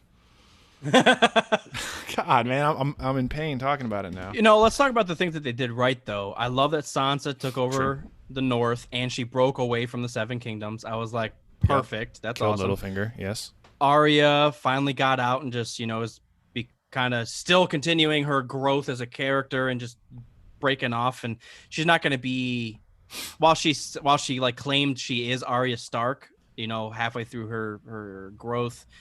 She is kind of just leaving that on the table and going out. She's like, fuck it. I'm sailing the seas and becoming my own person again. Fuck it. She gets to be no one and she gets to be Arya Stark. Exactly. I guess it's maybe a little cheesy in my head that like all the Starks are now like the Avengers that are coming back. Like they all have powers now. I don't know. I'm just talking shit. Yeah, actually, it's kind of poetic the way you just said that. Like she gets to be Arya Stark and no one because wherever she lands, the Starks aren't even a thing where she lands. So she's the same person. She is no one. She has one of my favorite character developments too, because like she trains to be Stark. That doesn't quite work. Then she tries to do her own thing, and she keeps getting captured and fucked over by everybody. And then she trains to be no one. But partway through that, she's like, there's got to be a different way. I can't leave my whole family behind. And like she finds a perfect way, which you shouldn't be able to do, but yeah, to be an assassin and to be part of the Stark family. She goes back. So. Yeah, they lose me when she goes to the three-fingered king with the faces. I like the concept. I just hate that other bitch that's there. Like she's like one step above her. Because like I love Jaqen H'ghar, he's awesome. But then she's also training with that stupid girl with the dumb haircut and who's beating her ass all the time. That's where they lost me there. I can't remember if she's in the books. Yeah. I gotta read faster. I gotta hurry up. Read it. So, I don't see any other things as far as like Game of Thrones. There is still supposed to be some prequel or sequel series coming out eventually, but I haven't been following the news because I don't know. I'm just gonna wait. I'm just gonna let it surprise me. Brennan was asking about our thoughts on the new Batman. Yes. Let's talk about it. I'm actually gonna pull it up and watch through the trailer on silent. I just remember it being pretty fucking brutal. Watching the trailer. Yeah, I remember. I'm not gonna say anything. I'm just gonna watch it. Let me cut that off. I'll share the screen here. We can just watch it together. Okay. Watch it like a family, guys. I know audio. I can play it. Hold, please. Hold, please. I gotta do it over. Boom. Share computer sound. Play. There we go. It starts. I love the with the duct tape sound. Yeah. Sorry. I mean, they're hitting along the lines of the Joker vibe. Exactly. But I love for it. Batman, friend. which is cool. Who? I think the reason I'm so interested in this one, well, first of all, I like when they start fresh with something. Like, there's a new Batman, there's a whole new set of actors. It's not tied into everything. I'm into that. I love the origins. Let's play a game. I love establishing. But I also, Any of this mean anything? there's a lot of stuff that I'm not recognizing because I'm not huge into the comics. So it's going to be a brand new storyline for me, which I'm very excited about. Yeah, just pause it for a second. Yeah. So I'm assuming it's the Riddler because he's leaving clues and a bunch of bullshit. I hope Jim Carrey's back. I also did see that someone was cast to be the Penguin. I think there's a little clip where he's in there. There's a flash of it. Yeah. What's his name? What's the Scottish dude? I can't remember his name. Irish dude, maybe. You're becoming quite a celebrity. I like how human Batman is in this too. Yeah. Less of a superhero. Mm-hmm. Catwoman. There he is. There's the Penguin. What the fuck's his name? Archibald Newwater. Oh, not this. The actor's name. Archibald Newwater. All right. I gotta text myself. I'm gonna forget. I'm just gonna text the group. Archibald. I don't even know how to spell Newwater. There's two W's back to back. Looks like New Eater. Colin Farrell. There it is. Thank you. It finally came to me. Unrecognizable. Yeah, he got fat for this. Maybe he's just fat now. I love how brutal they show Batman here. He starts really whooping on this dude. Yeah, when he for your blind eye. Do we know who's playing the Riddler? The hell are you supposed to be? Oh yeah, and he just starts smashing his face. Looks like he's getting right here. I'm vengeance. So Batman's no longer justice. He's fucking vengeance, and That's I love awesome. that transition because it's a very fine line. Yeah, it's gonna be. How do I say this? Batman Begins he has obviously that whole thing when he's training with the samurai or in Ra's al Ghul. Mm-hmm. But I feel like it's very methodical when he's like getting the Batcave set up and like getting all of his gear from Lucius. But this one, it looks like he almost doesn't want to be Batman, and he's kind of like unhinged as he's trying to develop who he is. That car looks so interesting. This guy's crazy. I love the red. I love the whole tone of the movie.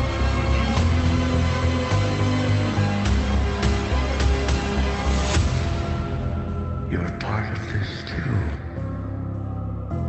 How am I part of it? You'll see. Really cool. Love the question marks as twos. It's going to be super interesting to see the Riddler in like a modern setting as well, because he doesn't have to send like fucking postcards to Batman all the time now. He can fuck with them, like he can hack into his systems and shit. It's going to be interesting. Oh man, no, I am 100% on board. It's crazy how we can watch the same character do the same story, and it's in always so exciting. it's so many different ways. Batman is, you could just keep doing Batman and Joker. It's like Batman Darth Vader. and Joker over and over and over. You know, You can keep doing Darth Vader comics unless he teams up with the Nubians. But they keep making Darth Vader comics every year, and it's always interesting. yeah, I guess they haven't really changed Darth Vader though. They constantly are changing Bruce, constantly changing Joker, constantly changing the storyline. Like I just watched Joker again, and the fact that they end Joker with the origin story of Bruce, like that's the last scene or one of the last scenes. I'm like, God, like it's so poetic and perfect right at the end of this movie, but we always start with this fucking thing. But now I love it even more right at the end. Like this was caused because of the events of this Joker. And that's a whole nother thing. Like there's potential that there's multiple Jokers. Like this was one version of the Joker that sparked another more chaotic, or the anarchist Joker, or oh my God, or was this all fucking made up? Because the last scene he's in Arkham Asylum talking to this lady. Like right. You're like, He dreamed the whole thing. oh my God, there's so Well, many. you know that's built into the movie that he drew. No, it's not. Never mind. I made that up. Well, yeah. I mean, there's potential that none of that happened. That he was just telling that lady the story of what happened, and all of it was made up. I did make it up. He does have a dream where he was in the audience at Robert De Niro's show, right? He's like daydreaming. Yeah. Okay. What would happen? They placed that kind of in the movie already. So. Yeah. I was gonna say something cool. Oh, you said poetic. There's a lot of poetic stuff in Batman vs Superman too, and I'm just mad at the internet for making me hate that movie. Even though I don't hate it, it's making me doubt the movie. I watch it, and I'm like, oh, maybe Reddit is right about this. It pisses me off thinking about that. Like if Batman and Superman came out, I don't know, before there was internet. What if Batman vs Superman came out as it is in like 1980? Would people love it? Yeah. The issue is the bar is so high right now, and we've seen Logan, we've seen Joker, we've seen all the Avengers movies, and there's such a high bar that if one little thing is off, if one little storyline is off, then it's automatically trash. But you could still have a 99% great movie and still have that one little thing that you might not like. But yeah, it's the line delivery of Martha overwrites everything else that you've seen in the whole movie, and it just the lead up to that Martha thing where he's killing those guys to get Superman's Martha. Yeah. Where Batman flies in, that whole scene is fucking crazy. And even the little standoff that when he saves Martha, when he gets into that room with her and the guy's like about to kill her, I'll do it. Yeah. And I know you will. And then he fucking, oh my God. Love it. Well, the reason I think that triggered in my head is because you said it was poetic how Bruce Wayne's origin story is at the end of Joker and how his parents get killed in the alley. And I was just thinking of, we had to see his parents die again in Batman vs Superman, but the fact that they just did it during the credits and they established that. They established the fact that him and especially his mom is so important to him in that movie, which when it comes back at the end and you realize that, oh, Superman has a mom too, he's just another guy. I don't know. I feel like it should have been poetic, but the internet ruined it for me. The other issue is she's not his mom. His mom and dad died already on Krypton. I know, but I mean, she is and she isn't. Right. I get it. Same with his dad and Man of Steel. It's the same situation. Like, yeah, he is, but he also isn't. Yeah. Oh, so what are your thoughts on the Batman? Like, are you're pretty hyped for it? I'm very excited. Very hyped. Like I said, I don't follow the comics for Batman. I only know what I know from the games and the other movies that I've been watching since I was a kid. So I feel like it's going to be fresh, and I'm excited. Yeah. I am a terrible DC fan because I haven't watched Gotham all the way through. Guys, I don't like the daytime TV feel of Gotham, but they do the villains very well, and at least in a refreshing view, because they have the Joker, they have the Penguin, and I guess what I'm trying to wrap this all around to is the Batman puts the Penguin on screen and he doesn't look like a turd. Like Danny DeVito's Penguin was creepy for the time, but like didn't feel like he just felt like a pissed off actual animal penguin. Like okay, just shoot him and be done with it. Like he's got like the Yoda hand and everything. And he's eating raw fish, and you're like, dude, just stop. There's something so wacky about it that I love, though. There's something raw about it. Like it is a very raw vision of the Joker. But it's raw and visceral, but it's also he's riding a duck and he has all of his umbrellas and everything. It's such a weird juxtaposition. It is too wacky. For me, because it's like a dark wacky, which I know. I'm gonna be really curious to show like kids in the future, like go back and watch Batman and Batman Returns, and I want to know if someone has no experience with Batman, just what they think of it. I'm just so curious without the filter of like, having people tell you that it sucks preemptively before you get to watch it. Mm-hmm. There is just a glaring difference between Batman and Batman Returns. Like, even though it's still Elmer Fudd or whatever, what's his name that directs it? That one I can't give you that one. That one wasn't even close. What's his name? Tim Burton. Thank you. But he has like one style, and that's what he sticks to. And while it's obvious that they were his movies, they are very glaringly different. Yeah. In I guess style, I don't know. Yeah, I don't know. I've always been attracted to the first one. You always said you like the second one. I like them both, obviously. But I do like, maybe it's just the Joker aspect. I don't know. And then the Penguin was a weird duck riding villain that eats fish, and I was like, It's a couple things. I mean, obviously nostalgia factor because that was 92. So when I first got into Batman, it was that one, and I had the game for Super Nintendo. It was just a bunch of things at once. But looking back on it, it's like it has such an aesthetic about it. Like, here, I'm going to share this. Share it. This is a Batman podcast now. This poster just has something about it that I'm like, fuck, I want everything that's in that poster right now. And the fact that he has two villains to contend with, I don't know, it just has a feeling about it. And the snow too, and the penguins with the rockets on their backs. It's like, come on. And this, I mean, come on. How can you not watch this movie right now? Yeah, everybody likes Michael Keaton. That's I'm saving that shit. That's the thumbnail for this shit. He played the perfect 90s Batman. I'll admit to that. He is not my favorite. Also, how can you not watch this? Come on, let's be honest. It's Kerner's favorite movie now. Look how fucking crazy he looks. It's so terrifying. How did I watch this when I was 4? Like, that scared the shit out of me. That is pretty. I mean, it scared me just now seeing it. That's fucking scary, dude. It is. It's demented too. He's just biting off people's noses. Oh gosh. Squadrons. Couple weeks. All right. You got any life changes you want to talk about? Nope. Still the same Mopar, just with 3D glasses? Classic. How's your Mopar? It's good. It's good. Any It rained. new upgrades?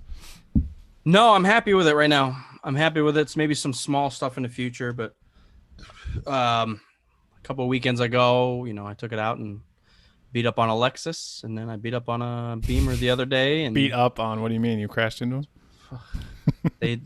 You Vin Dieseled them? Wasn't close. You drive a car around like that, all of a sudden you become a target. If you become a target, people want to be like, "Oh yeah, the thing's not that," and then they don't realize right. You've done some upgrades and you really put them in their place, and it's fun. That's why I do it. Even with just the Hemi, though. I mean, come on. Oh yeah. If you don't know what you're going up against, you're already at a loss. If you think it's just a regular challenger, so Yeah. that's it. Yeah. I'm happy to announce that I finally have a vehicle. I've been looking for a 4Runner for a long time, and I finally acquired one this week. It's the exact one I wanted. It was very lucky. Like, seriously, I've been looking since April, and I check a couple times because I'm very particular. I want this trim model. I want this color. I want this interior. And there hasn't been anything. And then you actually texted me. You're like, happy birthday. You going to look for Toyotas? I was like, man, I don't know. And then I looked at Auto Trader. There was one at the dealer. No pictures because it came in like the night before. I saw it like within hours of it being posted. And I looked up the VIN number and I was like, oh, that's like the exact trim and everything, the Trail Premium. I was like, checked it out and now I have it. Super Value Plus.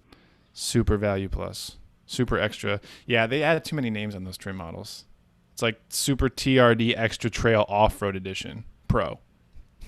With or Like without. too many. All With of or it. without the tires.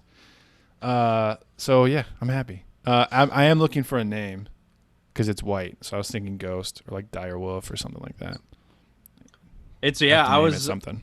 Yeah, you haven't had a vehicle for so long that I can't imagine like finally getting something that you want. So Well, there's a couple things. Like the vehicles I've always had, I didn't have a choice. My dad was just like, "Here's your car now, and you have to pay me for it." And I was like, "Well, great. I didn't want this," and it broke down. And I didn't have a choice. Like I've never had a car that I wanted. And then we've been a one-car family because we both work from home. So I haven't had a car at all for 4 or 5 years. And yeah, I had my eye on the 4Runner for like a year and a half, and then I started looking earlier this spring. So yeah, it feels very rewarding to sit in that thing. yeah. It also sits high, so I feel like I'm commanding the road. So Well, you can sit as high as you want. I'm all way out front, man. You won't even see me. it's okay. I'm going through the rocks. You're going the wrong way. I'm going off road, man. Yeah. That's what I was thinking because I've always had vehicles falling out of my ass that like it's almost. It's almost what? I mean, also I was thinking like in the past year, technically I've had 3 different vehicles plus a work car. Yeah. So it's like it's just too Yeah, much. you're keeping the Challenger forever now. It's forever. That's what I mean. I'm not getting rid of the truck. I'm keeping the 4Runner for all time. It's gonna look different in a year. I'll tell you that. But yeah, I'm excited. Nice. Brendan says gas guzzler. I'm like, yeah, kinda. Mine is. Jesus. Wait, the Hemi or the 4Runner? Both, probably. But yeah, it's worth it, man. Come on. It's always an issue going to the gas station because the Hemi requires premium, so you're already paying more. Plus, Oh yeah. it's just fucked. It's just fucked. And you're always getting on it too, I bet. when Yeah, you're- I guarantee you it's under 10 miles per gallon. Any straightaway, you're just flooring it. Yeah. Exactly. Yeah, Mopar, no car for him. Toyota, no car. Doesn't have the same rhyme. Mopar or something else. So, yeah, that's about it. Just living a life. Family moved in with me. So, Oh yeah, your sister's in town. What up? yeah, so it's been good. Honestly, it's been fine. Yeah. Getting her That's on fun. her feet. So, yeah, but other than that, man, just living the lives. I'm having a kid too. I'm having a new clone. This is Rogue too. My wife's pregnant. Guys, I got 2 babies. I got a car, now I have a baby. and your wife is a small child. So. And she is tiny. She's hobbit size. So I got 3 babies now. And we have a dog, so I got 4 kids at the house. So, I mean, you said that in slight, but it's serious. Yeah. Congratulations, man. Thank you. Yeah, I don't. It is a big deal, but honestly, as we've been thinking about it, and even when Mrs. Commander announced it to me, it just feels like, oh yeah, it's cool. It's like the next thing that's happening. It doesn't feel. I'm not like shitting my pants. I'm not scared. I'm not shocked. I think like, once you start getting along, you might like moving along through the pregnancy. I think it'll start hitting you. You'll be like, fuck. I'm sure. Yeah, because it's still early, so she's not showing anything. So yeah, but I was actually like, I was happy to wait. I was like trying to say we should wait like another year and a half. But I like as soon as she told me, I was like, oh, nice, hell yeah, let's do this. It's time. Clone CC2225. You said, okay, what's for dinner? Okay, great. Yeah, go get me a steak. No, that's awesome, man. Things are about to change for you. Well, things have already changed. That's awesome. Yeah, life is different now. You gotta look for a Slave One car seat. Yeah, that's true. Well, I mean, that's convenient too. I mean, I need more room. I can't be driving around the Corolla with like a million things and a kid and a Hobbit and myself. I can barely fit in a dog by myself and a dog. Yeah. So, yeah. So we got a lot of stuff happening here in the Columbus region. Life is different. Another cloner. Yeah, I have like an actual name for the child, but I need like a Star Wars name for the child now. Nice. So first name Kylo, last name Kenobi. Well, she's Italian, so we always look at Italian names. But Lorenzo means I could call him Kylo Ren for short, so that's an option. Kylo Lorenzo. I actually would prefer name suggestions for my truck first, though. So if you have any ideas for the 4Runner, let's get back to the important stuff. It's white, and I'm thinking something like Wampa, or that sounds stupid, Ghost or Direwolf or something. Ghost. So, yeah, I keep coming back to Ghost, so maybe that'll be it. But anyways, or episode 3 or episode 6, Darth Vader. Just that's the name of the car. Episode 9, Rey, Jedi, White Robes. That's the name of the car. Phantom. There you go. Phantom, yeah. Yeah, that's not bad. I'm going to add that to the list. But that's the news, guys. Yeah, I thought it was timely that we were, coming back after the break when all of those things have happened. So I'm a dad now. I'm going to start wearing white New Balance shoes with jeans. Kerner can help you out with that. Just kidding. What, the New Balance? Yes. He's all about the New Balance. All right. This one has Velcro. You don't even have to tie your shoes. All right. Good day, Galaxy. We appreciate everybody for tuning in. It's good to be back. Thanks, everyone. Yeah. Can't go anymore on any more breaks. It'll just be children's falling out of everybody. That's what happens. We go on one break, and then Commander's having all of it. So appreciate it. Welcome back, everybody. It's good to not hear from you because this is a podcast. You can't talk back. Good to see from you. Good. Yes. But we have plenty on the docket. I'm sure we only discussed about 5% of what actually happened. After the episode, we'll probably look at the list and be like, fuck, we forgot all of it. So yeah, there's a lot of stuff left. So appreciate you guys tuning in. Episode 1111.